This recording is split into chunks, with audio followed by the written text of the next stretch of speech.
A continuación, la conferencia magistral del Dr. Paulo Emilio Matos Martins, coordinador del Programa de Estudios de Administración Brasileña. El tema de su conferencia es El hombre, el espacio dinámica organizacional y la sociedad informada, un diálogo entre Guerreiro Ramos y Bolívar Echeverría. Magnífico reitor da Universidade Andina Simão Bolívar, professor Dr. Henrique Ajala Moura. Magnífico reitor da Escola Politécnica Nacional, engenheiro Jaime Calderón Segovia. Professor Dr. Wilson Araque Jaramillo, diretor da área de gestão. Professor Dr. Fernando Lopes Parra, coordenador do doutorado em administração, ambos da Universidade Andina. Demais autoridades presentes, queridos colegas de docência de La Andina e de Brasil e de outros países que nos seguem com esse projeto de pensar a América Latina em partindo de seu próprio pensamento social e de seus intérpretes. Meus queridos alunos do programa de doutorado da Universidade Andina, eu elegi esse tema orientado por la mesma orientação que siguen nossos estudos, agora muito ampliados com a inclusão de diversos países hermanos de, como diria Marte, nossa América. Eu estou propondo que discutamos aqui o homem no espaço dinâmica organizacional, é uma categoria que eu conheço e que brevemente irei desenvolver aqui, e a sociedade informada, que é uma outra categoria muito conhecida. E tentaremos fazer isto em partindo de diálogo com grande pensador brasileiro, desafortunadamente já desapareceu, o professor Alberto Guerreiro Ramos, e também grande pensador destas terras andinas, particularmente de Equador, Bolívar Echeverría. Bueno, empeço e vou a ler porque, como ustedes já perceberam, meu espanhol muitas vezes não é tão fluente. Palavras prévias. A ideia de espaço dinâmico organizacional, melhor explicada em trabalho anterior, do ano 2012, intenta capturar três importantes pontos frequentemente olvidados ou minimizados em la teoria da administração tradicional e em seus manuais. Primeiro, a organização é espaço único, singular, onde se realiza a dinâmica do trabalho dividido, lo que significa dizer, fenômeno social organizado, realizado por pessoas com a utilização de ferramentas em sítio específico, barra sistema político, através da realização de processos ou, como tão eloquentemente destacou Marx, os homens, comillas, hacen sua própria história, pero não la hacen arbitrariamente, em condições elegidas por eles, mas bajo las circunstâncias diretamente herdadas do passado.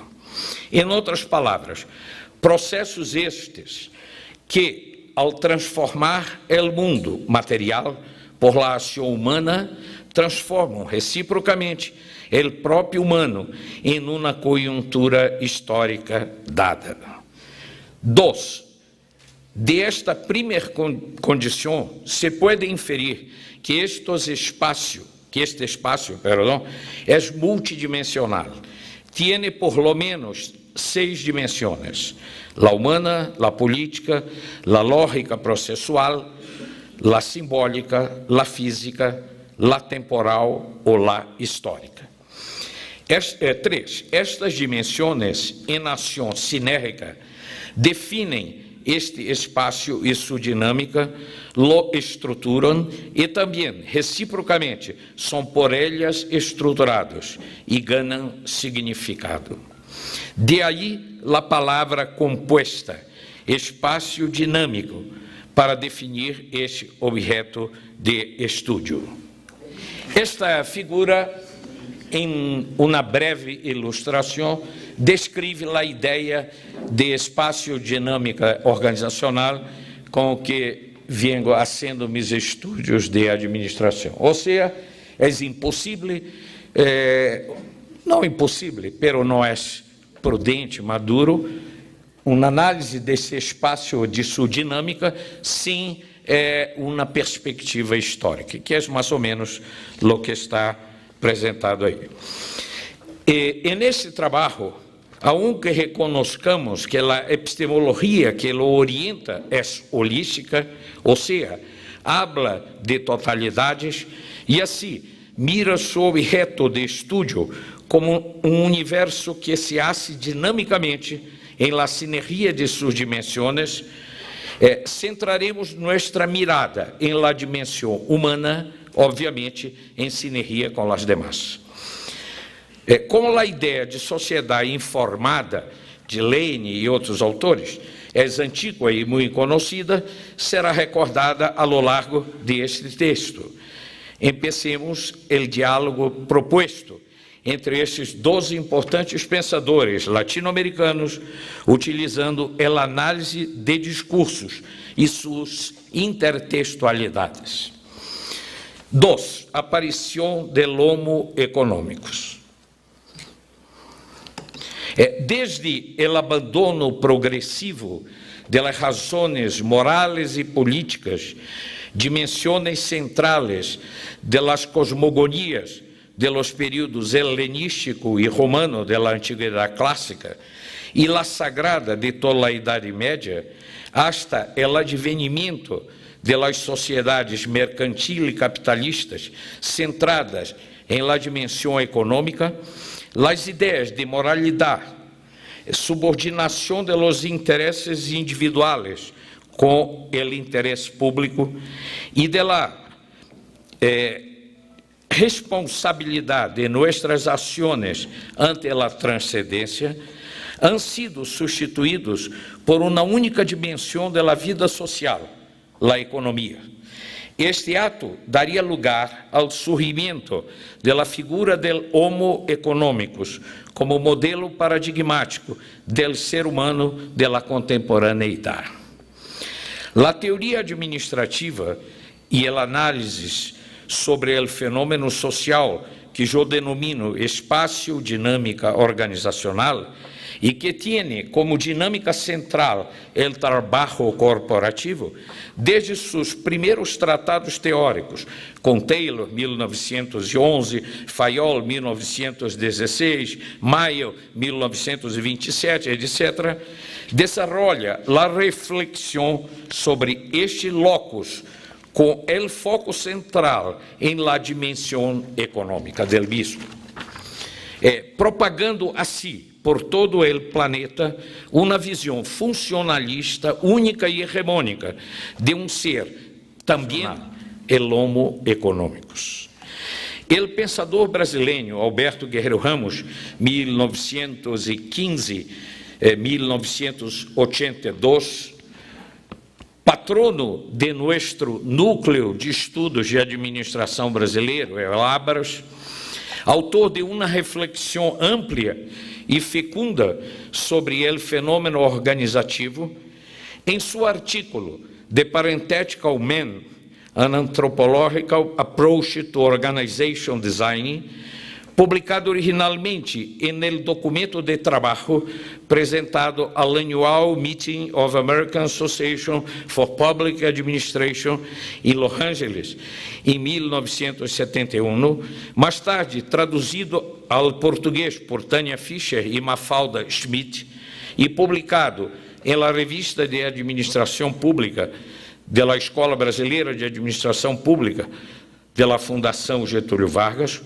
com o título Modelos de Homem e Teoria Administrativa, propõe, comillas, em la teoria administrativa, el hombre operacional é equivalente ao homo econômicos da teoria clássica, ao homo sociológico ampliamente adoptado por el modelo acadêmico da sociologia e ao homo políticos que David Truman, Christian Bay e Sheldon Volan descrevem como o modelo predominante das ciências, da ciência política atual. À medida que as características psicológicas básicas são comuns a estes tipos, os acadêmicos são levados a ajustar-se a los critérios do sistema social e industrial de produção, preocupando-se, por lo tanto, solo com seu mantenimento. Serra Comilha.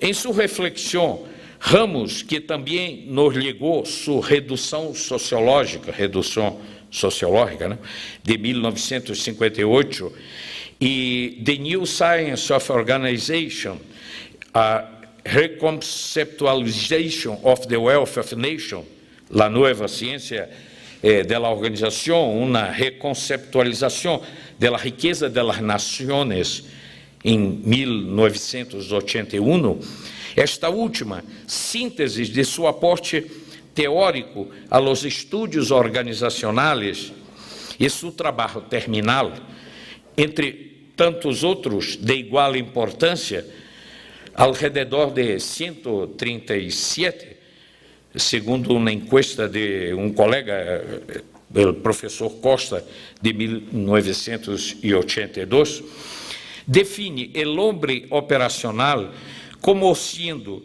o tema paradigmático da teoria de gestão clássica, ou, em suas palavras, a validez do homem operacional é tacitamente aceitada, ha sido considerado como um recurso da organização para ser maximizado em termos de produtos físicos mensuráveis. A implicação de este enfoque para o modelo organizacional se pode descrever brevemente. Se quer, e aí está, não? Método autoritário de assignação de recursos em el que o trabalhador é visto como ser passivo, programado por los especialistas para trabalhar dentro da organização. 2. Uma concepção de desenvolvimento do trabalhador como uma técnica para ajustar, entre comillas, a pessoa a los imperativos da maximização da produção. 3. Uma visão bajo la qual o homem é calculista, motivado por las recompensas materiais e econômicos, e como trabalhador é psicologicamente diferente de outros indivíduos. 4. A opinião de que a gestão e a teoria administrativa são livres ou neutral. 5. Uma indiferença sistemática com os supostos éticos e os valores do entorno externo. 6. A opinião de que os aspectos da liberdade personal são ajenas ao modelo de organização. E 7. Conceito de que o trabalho é essencialmente uma demora da gratificação. Estou todo de acordo com o professor Guerreiro Ramos. Com o advenimento da chamada Escola de las Relações Humanas, também conhecida como la de los humanistas de las organizações, e o trabalho pioneiro de George Elton Mayo, The Human Problems of an Industrial Civilization, Los Problemas Humanos de la Civilização Industrial, publicado originalmente em 1933, e a ideia do homem como ser que tiene emociones, siente y se comporta en respuesta a sus motivaciones y, de ese modo, como un ser motivable, la teoría administrativa propone un nuevo modelo de ser, el hombre reativo, que Llamos así lo describe. Por favor. En comparación con los operacionalistas, los humanistas, tenían una visión más sofisticada de la naturaleza, de la motivación del hombre. 2, no descuidado del medio social externo a la organización y, por lo tanto, definem a la organización como un sistema social abierto. 3, la percepción del papel desempeñado en el proceso de producción por los valores, sentimentos e atitudes. Cierra comillas. Também, de acordo com el mesmo autor, mientras que los humanistas eram ostensiblemente mais preocupados por los trabajadores e mais informados acerca de suas motivações, los objetivos perseguidos, em realidade, não cambiaram. Eles desarrollaram procedimentos para a cooptação de los grupos informales, el uso de orientação personal e sua capacidade para hacer frente a las relações humanas individuais com o fim de estimular as relações positivas em linha com os objetivos da empresa. Miravam ao trabalhador como um ser reativo. Seu principal objetivo era a adaptação do indivíduo ao contexto de trabalho e não seu crescimento individual. O resultado final da utilização excessiva das relações humanas, entre comillas, foi a plena inserção de los trabalhadores em la organização. Es decir, eles devem ser cambiados em los que White Jr. chamou el hombre organizacional. Cerra comillas. Tanto el hombre operacional e el hombre reativo de la teoria clássica de administração, como também el hombre organizacional de White Jr., pertencem ao paradigma del homo econômicos, já que o modelo de ser humano da sociedade capitalista contemporânea e de sua teorização interpretam o indivíduo como um mero recurso de los processos produtivos e de intercâmbio de bienes e serviços. Dicho de outro modo, como um ser reificado operacionalmente e estimulado por los factores motivacionais extrínsecos de la natureza fisiológica e higiênica, de acordo com Maslow, Herzberg, etc. Pero jamás como um ser conduzido por los sueños, quimeras e utopias de seu universo consciente.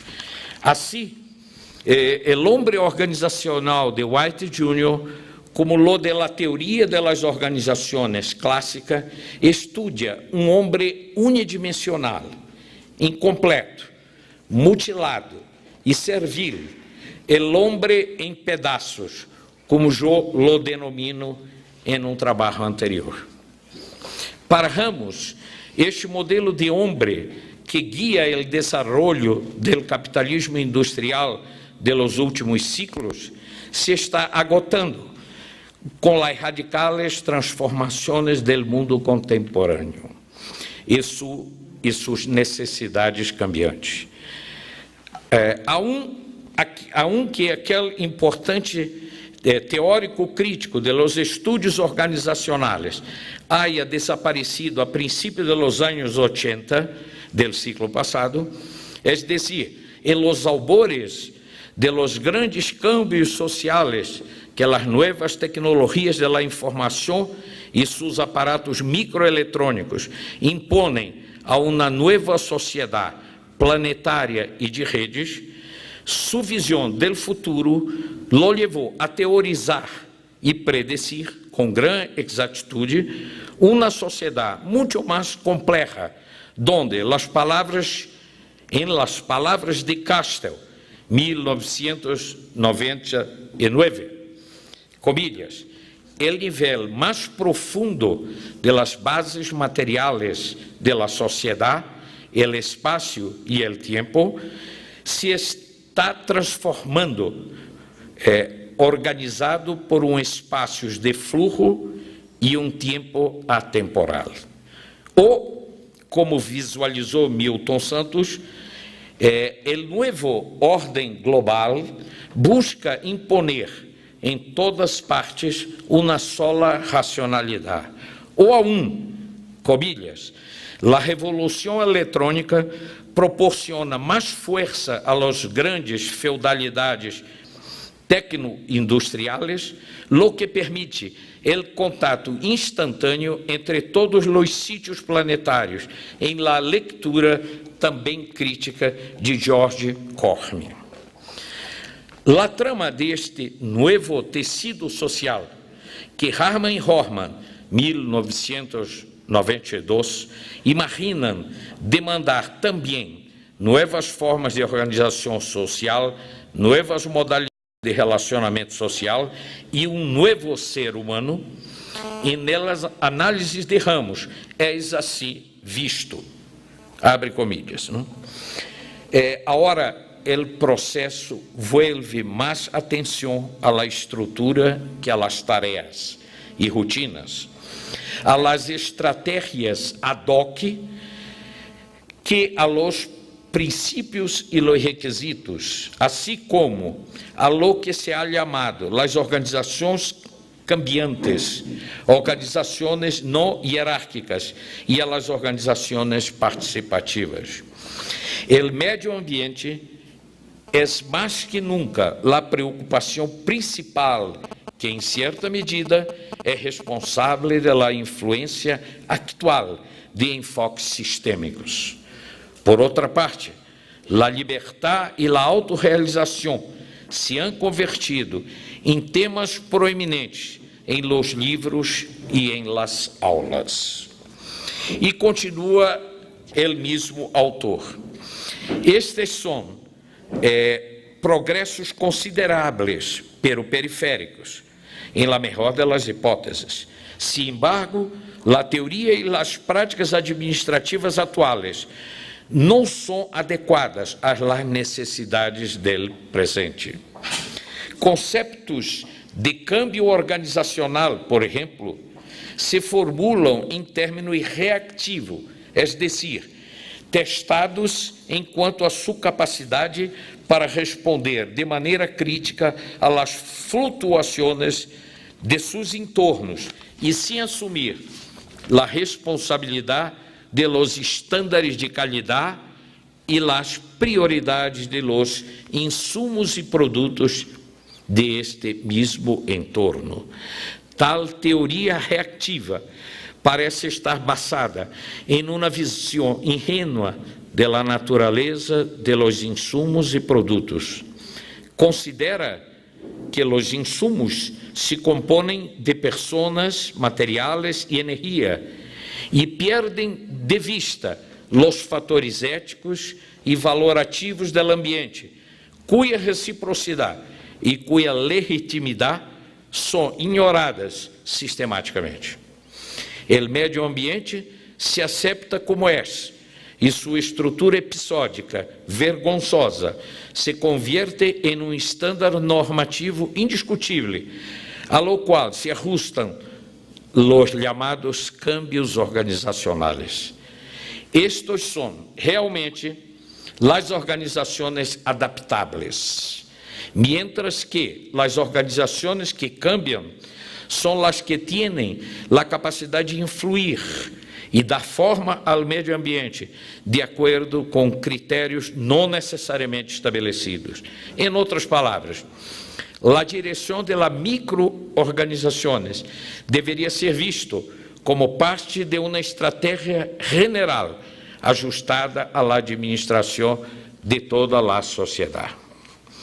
En la crítica de Ramos, la integración de este nuevo ser en la nueva organización de Harman y Horman, con sus también nuevas formas de experiencia relacional, destaca el carácter dual de la racionalidad, es decir, la de un binomio que por una parte contiene la racionalidad funcional de la gestión tradicional y de otra, la llamada racionalidad sustantiva de Mannheim, 1940, y la noética de Wegelin, 1963, atributos intrínsecos del ser humano racional y que jamás pertenece a ninguna organización. O, como Ramos apunta,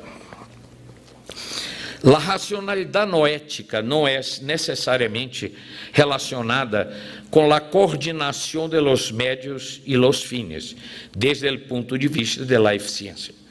Deriva de los imperativos imanentes de la razón misma, entendida como una facultad específica del hombre, y exclui la obediencia ciega a las exigencias de eficiencia. Puede históricamente ser que um alto grado de desenvolvimento em la racionalidade pragmática coincida com um alto grado de irracionalidade en el reino de la razão noética. El comportamento humano que se produce en el marco de la racionalidad noética puede ser administrativo solo por causalidad, no por necesidad. La organización y sus líderes pueden juzgar se um comportamento é racionalmente instrumento para seus fines, pero nunca sua idoneidade para julgar a racionalidade noética. De hecho, é privilégio da racionalidade noética julgar a organização. Para distinguir e separar as duas racionalidades, é essencial uma sólida teoria administrativa. Adolf Eichmann foi, provavelmente, um burócrata perfeito, cujo crime era precisamente determinar a racionalidade noética a los imperativos categóricos da razão prática de Kant, com os imperativos categóricos do Terceiro Reich. Mais recentemente, foi a tensão crônica entre as duas racionalidades que isso Daniel Ellsberg decidia, de maneira surpreendente, revelar o conteúdo de los chamados documentos secretos do Pentágono. Cerra comillas. E, passado mais de 4 décadas, desde que Ramos apresentou sua crítica sobre a ideia del hombre em los estudos organizacionais e em los albores del novo milênio, aquele teórico brasileiro de las organizações poderia añadir, foi esta mesma tensão crônica entre as duas racionalidades que isso Edward Snowden decidiu revelar ao mundo, também de maneira surpreendente, as práticas e os documentos secretos de la National Security Agency, NSA, Agência de Seguridade Nacional de los Estados Unidos da América do Norte, no ano passado. Surge el hombre parentético. É precisamente a partir desta tensão crônica entre a racionalidade funcional e a organização operacional reactiva organizacional, de la teoria de la região e de seu paradigma de homo econômicos e a racionalidade substantiva ou noética que Ramos propõe, seu modelo de hombre parentético, ou de hombre entre parênteses. Abre comillas. El hombre parentético não pode deixar de ser um actor participante ativo em la organização, Pero, sin embargo, por su comportamento autônomo, não se pode classificar psicologicamente como um ser de los modelos operacionales e reativos. Ele tem uma consciência crítica altamente desarrollada de los valores presentes en el dia a dia. De hecho, el adjetivo parentético deriva de la noção que Husserl, em suspensão e entre parênteses, Husserl hace uma distinção entre a atitude natural e a crítica. A primeira é a del hombre ajustado, desinteressado em la racionalidade noética e encarcelado em su tiempo. A atitude crítica pone entre parênteses ou suspende a crença en el mundo comum, lo que permite ao indivíduo alcançar um nível de pensamento conceptual e, por lo tanto, de la libertad. Aún de acordo com o criador del hombre parentético, os patrones de este modelo humano poderiam ser detectados solo em indivíduos excepcionais, como Sócrates, Bacon e Maquiavelo, por exemplo, já que estes estão dotados da capacidade psicológica que Robert Lane chama diferenciação entre o ego do ambiente interno e o ego do ambiente externo, lo que les permitiu dar-se conta de suas sociedades como arreglos precários. Mientras que a massa da população em estas sociedades interpretou a si mesma e a realidade social de acordo com as definições estabelecidas por los costumbres por la lei, eles tinham a capacidade de excluir-se tanto do ambiente interno como do externo. Por lo tanto, poderiam examiná-lo bajo uma visão crítica. Dicha capacidade é claramente parentética. E conclui este autor: de hecho, a exclusão equivale aqui à inclusão, por poner o ambiente entre parênteses. O homem parentético é capaz de graduar o flujo da vida cotidiana para examiná-la e evaluá-la como espectador. É capaz de alejar-se de seu entorno familiar. Deliberadamente intenta romper suas raízes. És um estranho em seu próprio entorno social, com o fim de maximizar sua compreensão da vida. Por lo tanto, a atitude psicológica parentética se define por la capacidade do indivíduo para separar-se de seu entorno interno e externo. Los hombres, entre parênteses, prosperam quando termina o período de la ingenuidade social. Por esta razão, lo que Lane chama de sociedade informada é o entorno natural del hombre parentético. Cerrando as comilhas. É precisamente em la convergência del paradigma de hombre parentético de Ramos com os requisitos da sociedade informada de Lane que eu postulo a atualidade do pensador brasileiro e no alvorecer da sociedade da informação com suas redes internacionais de comunicação e os retos que estas imponem à la região e nesse a um desconhecido novo espaço dinâmica organizacional. Para concluir, o breve parentético de Ramos, cumpre destacar, como dizia seu autor, a diferença entre o comportamento de alguns jovens sem raízes, que Robert Lifton qualificou de homens versátiles e que favorece um relativismo inconsequente, não comprometido com os valores éticos que conduzem à razão noética antes vista. Em las palavras terminales de seu magnífico texto, Ramos apunta: apenas necessitamos uma crítica radical da razão da organização. O aparecimento do homem homo legens. Em médio do século XV, mais precisamente 1455, el ex-orfebre e maestro gráfico alemão Henning Geschleich-Zürladen, 1400-1468, conhecido como Johannes Gutenberg, recém-entronizado no novo arte de la impressão com tipos móveis, inaugura em las 1282 páginas e 290 cifras de sua Bíblia, la produção em série de livro e la invenção da prensa.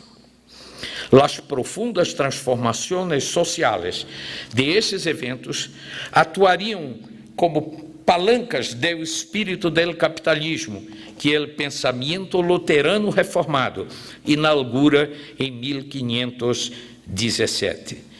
E marcam o fim da era medieval, com sua ordem teológico-feudal e o começo da razão científica, do Estado-nação e da era moderna. Com um potencial extraordinário como promotor da transformação social, o livro e seus leitores, homo legens, emerge, assim, das brumas medievais, simultaneamente como encanto e como grande ameaça para a sociedade.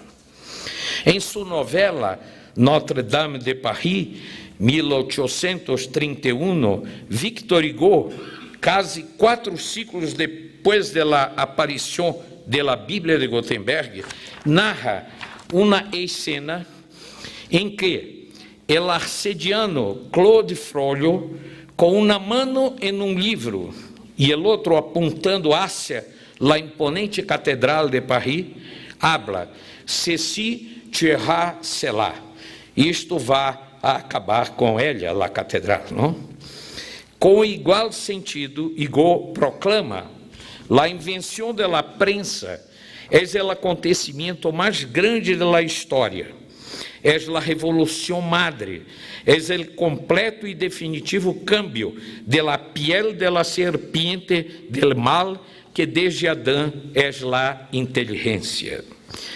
Há um registro de que, em la primeira reunião da congregação da Universidade de Oxford, depois da notícia da publicação do primeiro livro, os maestros desolados temiam que com a nova tecnologia de los tipos móveis, qualquer pessoa poderia conseguir um livro e aprender por si mesmo. Os acontecimentos políticos que delimitam o fim da modernidade e o início da idade contemporânea se produziram 3 séculos mais tarde, em la descontinuidade histórica promovida por el pensamento de la ilustração, la difusão mundial de las novas ideias políticas, com a publicação massiva de los livros e com a Revolução Burguesa de 1789 em França. Finalmente, a acumulação de capital resultante de la política de explotação colonial e do desenvolvimento tecnológico de los siglos XVI ao XVIII, sobretudo em França e em Grã-Bretanha, vão determinar a revolução industrial de los siglos seguintes. Esses acontecimentos tejem a trama de la nova sociedade capitalista industrial de consumo massivo, universo del Homo legens. Em seu artículo Homo legens 2006, publicado 4 anos antes de sua muerte prematura, o notável pensador equatoriano Bolívia Vinícius Echeverría Andrade, 1941-2010, desde a hipótese inquietante acerca das desaparição do livro em uma cultura multimédia, cunha a ideia del Homo legens El hombre que lee. Discute el secreto de la fascinación por la lectura, el proceso de decifrar el mensaje escrito, la ambivalencia histórica de este ator social e el ocaso ou liberação del hombre que lê. A partir de la pergunta, que é el homo legens? Echeverría explica, comillas, el homo legens não é simplesmente el ser humano que pratica a leitura, entre outras coisas, sino el ser humano cuja vida inteira como indivíduo singular está afetada essencialmente por el hecho de la leitura, aquele cuja experiência direta e íntima del mundo, sempre mediada por la experiência indirecta del mismo que le transmitem los usos e costumbres de sua comunidade, tem lugar, sin embargo, através de outra experiência indirecta del mismo, mais convincente para ele que a anterior, la que adquire em la lectura solitária de los livros. Segundo aquele autor, el exemplar mais destacado da espécie, Homo legens, pertence, por supuesto, ao reino da ficção literária. É, sem dúvida, Dom Quixote, cujo amor ao mundo terrenal lo lleva a intentar salvá-lo del estado em que se encontra, reconstruindo-lo em lo imaginário. Dom Quixote expondrá, através de seu trato exagerado com os livros de caballeria, o programa vital de seus congêneres en el mundo real del largo ciclo, conocido como el ciclo barroco. Mientras, adverte Echeverría, é necessário ter em conta, sin embargo, que o homo legens, el que desfruta em solitário sua relação com o livro, não está presente por igual entre todo o público leitor, entre todos os que praticam regularmente a leitura. A parezca estranho, não todo el que lê é homo legens. Analisando a ambivalência histórica de este ator social, sigue aquele mesmo autor. El homo legens é uma modalidade do indivíduo singular moderno em sua consistência prototípica, é decir, como indivíduo abstrato, como exemplar individual da classe de los proprietários privados, cuja aglomeração amorfa e carente de vontade própria constitui a massa da sociedade civil. El indivíduo singular, moderno, surgido historicamente de uma devastação irreversível, é indivíduo que ha quedado desprovido de la identidade arcaica ou tradicional de seus antecessores, los indivíduos comunitários, pero que está, sin embargo, condenado a buscar uma configuração concreta para sua convivência com os outros. Pese ao caráter abstrato de sua constituição, não pode renunciar a trato com os outros que implica entablar com eles relações de interioridade ou de reciprocidade, em libertar relações que implicam para ele uma presença de los outros como objetos de sua pretensão de transformá-los e como sujeitos de uma pretensão de ser transformado que percebe gravitando sobre ele. E mais adelante, el homo legens é o que mais respeita a separação e depuração moderna de los dois tipos de tempos cotidianos, el puramente produtivo e el puramente improdutivo. Pero su respeito é convertido por ele em modo de exaltar a função especial que lhe corresponde ao juego, à la fiesta, à arte, e que estão impedidos de cumpri-la adequadamente, dado seu relegamento em las afueras a los márgenes de la actividad productiva de la sociedad. La función que consiste em romper com o automatismo ou o bloqueio de la criatividade próprios de la rotina produtiva capitalista. El Homo Lehens exagera a tal extremo esta separação que se aleja de los demás e se reclui en el rincón mais apartado. Ao hacerlo, sin embargo, introduz em sua vida la de esse indivíduo singular que recorre com sua mirada la página del libro, la maior de las confusões entre el trabalho de la lectura e el desfrute de la mesma, entre el consumo de lo escrito e la produção de lo mismo. Para Echeverría, a existência desta espécie, Homo Lehens, como é de suponer-se, está bem documentada. Já no século XVI, sua presença chamou a atenção da mirada paternalista da corona espanhola, preocupada por la saúde psicorreligiosa de seus súditos. Desde 1531, proíbe exportar, comillas, romances e comillas, histórias vanas a las Índias, pois, comillas, tornam borrosa em los lectores la fronteira entre lo real e lo imaginário. Enquanto ao secreto del processo de deciframento de la leitura, Echeverría proclama: considerada como se fuera uma representação del escuchar e comparada com este, a leitura tendria seus prós e seus contras.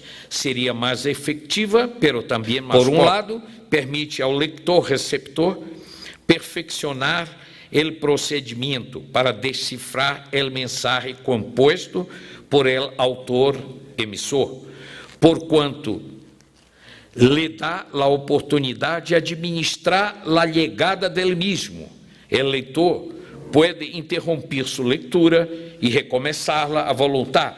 Pode alterar a sequência proposta para ela, saltando hacia adelante em la paginação do livro, ou pode repetir-la, seja em todo ou em parte, retrocedendo ou seletivamente em la paginação. Leva, sin embargo, por outro lado, aquele leitor-receptor pierda a riqueza perceptiva própria da experiência prática del ato de habla oral, realizado por el emissor. O deciframento da mensagem linguística é sacado de sua interconexão com outras vias comunicativas e, sobretudo, arrancado de la interação imediata. Lo mesmo com o hablante emissor, que, com os outros oyentes, através da reverberação que provoca em ele, que el habla oral implica necessariamente, como a performance única e repetível que é, leva a que se pierdan dados visuais e tátiles próprios da densidade comunicativa da palavra viva, em la que entra sobretudo o juego com os tonos de voz, com a gestualidade que los acompanha, com o estado físico e social del contacto que la possibilita. E já em lo que diz respeito à fascinação por la leitura, o autor del Homo Lehens apunta: o hecho de que o leitor se constituya em uma espécie de criador del emissor autor se documenta com a decepção que suele despertar o autor de carne e hueso em seus leitores, quando, enfrentado a eles, não alcança a representar adequadamente, como sucede las mais das vezes, o papel de aquele autor que eles han supuesto em los livros escritos por ele. Decepção que solo é vencida por el fetichismo destes mesmos leitores que necessitam referente tangível para sua ilusão. Esta é a virtude secreta del acto de la lectura.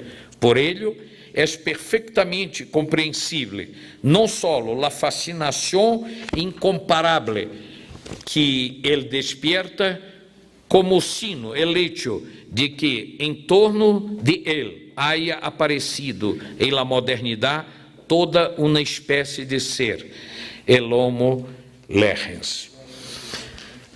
Agora, já quase ao final, não?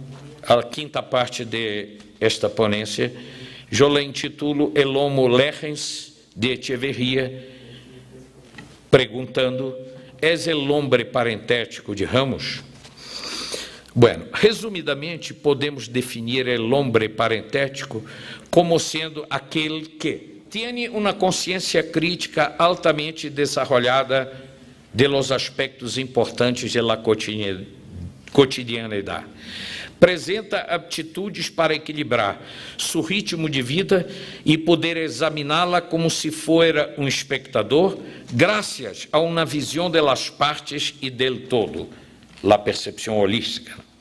Revela a capacidade para apartar-se de instituições e romper raízes quando sua qualidade de vida se vê afetada. É versátil com os compromissos e resultados. Tem urgência para adquirir significado para sua vida. Revela a capacidade crítica para aceitar roles e funções. Hace esforço para exercer sua influência sobre seu entorno e sacar-lhe o máximo proveito. Atua como ser político ativo, como cidadão do mundo. Estimula as conductas que favorecem as atividades em la búsqueda de la libertad. Realiza intentos concretos de echar por tierra os sistemas rígidos e autocráticos. Manifesta desconformidade com as hierarquias e as normas rígidas. Apresenta flexibilidade para os câmbios. És ser preocupado com lo ético. Apresenta despreocupação e pouca valorização hacia el poder. Sin embargo, não seriam estes imperativos imanentes de la própria razão, los mesmos que guiam el comportamento del Homo legens de Echeverría? Como se ha visto anteriormente, el Homo legens, bajo la pedagogía, la paideia seria quizá melhor, de la leitura, manifesta e desarrolla quase todas estas características do homem parentético de Ramos, em especial, sua competência para a crítica, seu desejo de libertar, sua necessidade de adquirir significado para a vida e sua preocupação com a ética. Finalizando esta breve habla, não? Eu pergunto: ¿ocaso ou liberação del homo legens parentético? Mais uma vez, fiel a sua maiêutica, entre comillas, de búsqueda de la verdade através de la formulação de perguntas, Echeverría indaga: ¿es em verdade el homem legens uma espécie em peligro de extinção? E contesta: esta pergunta, em minha opinião, deve ser precedida por outra, que permite aclarar a situação e acotar o problema. E essa pergunta é: o estímulo negativo do livro e a leitura é, em verdade, signo de la desaparição del homo legens ou indica solamente o hecho del destronamento de la pérdida de poder de certo uso do livro e la leitura? En efecto, lo que se tambales como el redimensionamento do livro e la leitura que ha traído consigo la consolidação abrumadora de los nuevos medios de comunicación introducidos en el siglo XX por el progreso de la técnica es el uso tradicional, canonizador y jerarquizante de los libros y la lectura, um uso que ha servido durante tantos ciclos a la reproducción del orden, a la jerarquía imperantes en la sociedad de la modernidad capitalista. La sociedad de nuestro tiempo ha começado a usar o livro e a leitura de uma maneira diferente. Desordenada, caótica, ajena ao modo de empleo e a los cânones, não só aconselhados, sino impostos por los sistemas educativos nacionais a partir do século XIX.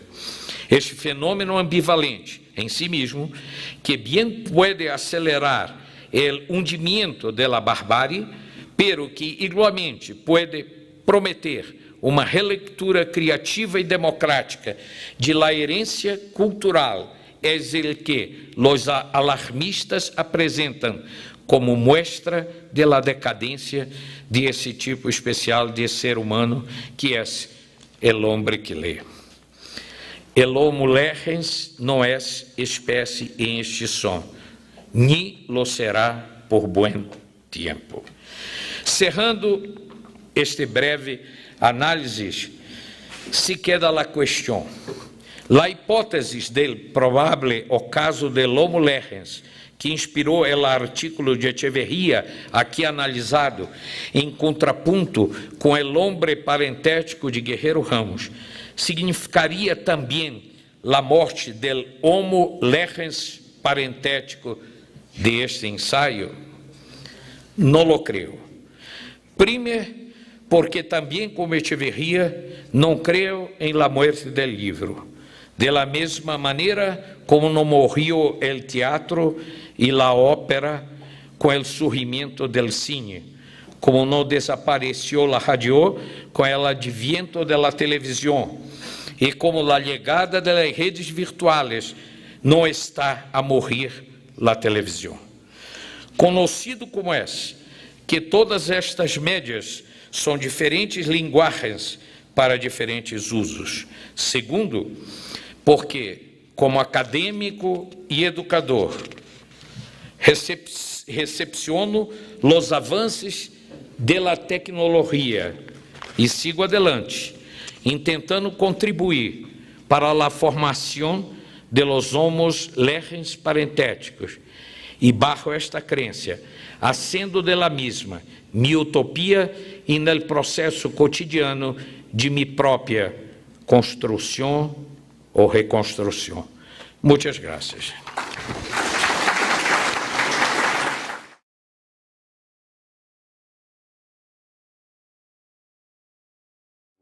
Presidente do Banco Interamericano de Desenvolvimento, o economista Henrique Iglesias. É especialmente significativo que esta solenidade se realize na Sala Capitular de São Agostinho, palco de relevantes acontecimentos na história do Equador.